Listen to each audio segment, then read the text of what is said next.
Entrevista con niños alumna, García Valencia Lorena Judith Maestra Giovanna Cervantes. La entrevista psicológica para niños es una herramienta que permite recopilar información sobre la situación emocional, cognitiva o conductual de los pequeños.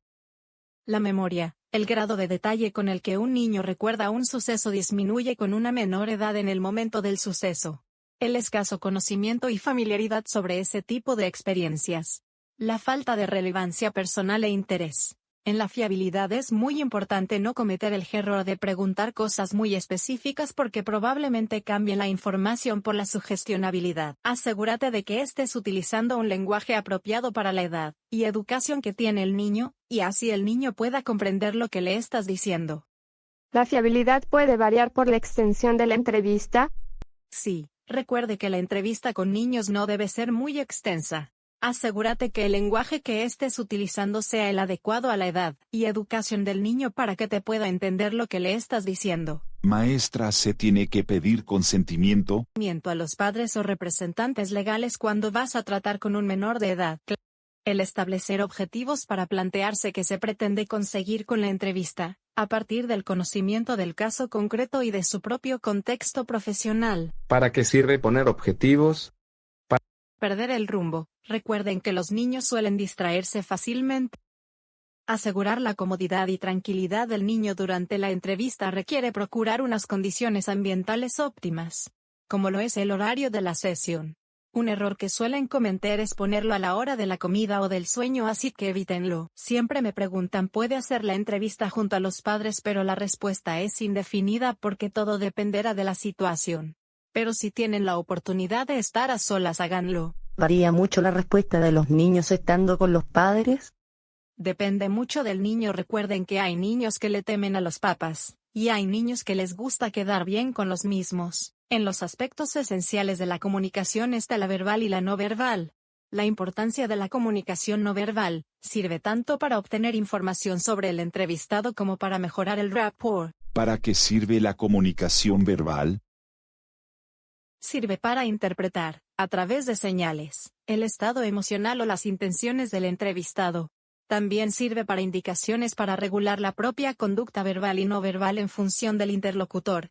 En la comunicación verbal se encuentran las preguntas, que es fundamental tener en cuenta estas limitaciones porque los niños tienden a responder a las preguntas lo mejor que pueden aunque no hayan comprendido adecuadamente su significado, y no equivocarte. La narración libre va a ser nuestro mejor aliado, ya que existen situaciones en las que desearemos obtener de un niño información, lo más amplia y menos distorsionada posible, sobre un suceso. ¿Cómo podemos aplicar la narración libre? La podemos aplicar mediante cuentos, poniéndolos a pintar, jugando con muñecos e incluso con plastilina. Metacognición y metacomunicación. Que los niños contesten a preguntas que no entienden puede explicarse en parte por la suposición de que los adultos siempre tienen la razón y por el deseo de complacerles.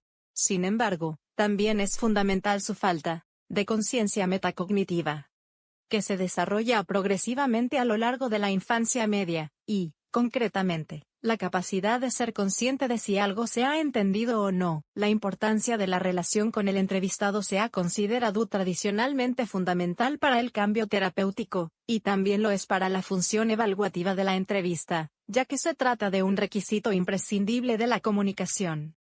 La empatía es un componente fundamental del rapport y, en el caso de los niños, requerirá una gran sensibilidad a las señales no verbales de malestar emocional que pueden provocar la situación de la entrevista, y los contenidos que se tratan en ella. ¿Cómo podemos ser empáticos? Muy fácil, poniéndonos en los zapatos del otro.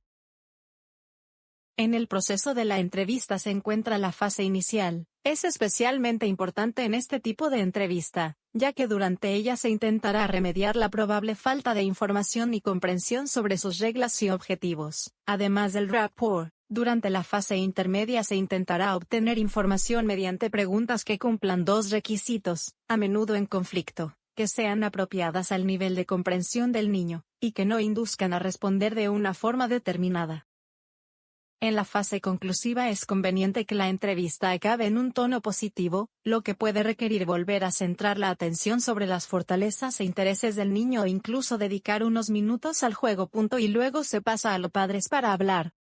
La entrevista a los padres debe incluir tanto al padre como a la madre.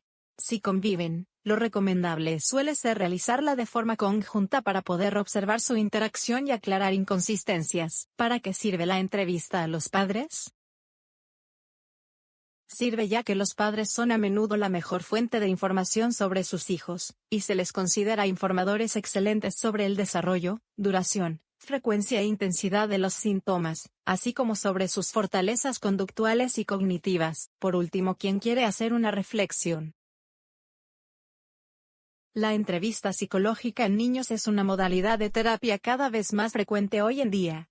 Así que al ver toda esta información de nuevo me hace darme cuenta que necesitamos ser empáticos para poder realizar un buen rapport. Una buena entrevista con niños y adolescentes requiere adaptar su proceso tanto verbalmente como ambientalmente y cada contenido especial para ellos porque tiene que ser muy especializada ya que cada niño es diferente. Gracias por su atención.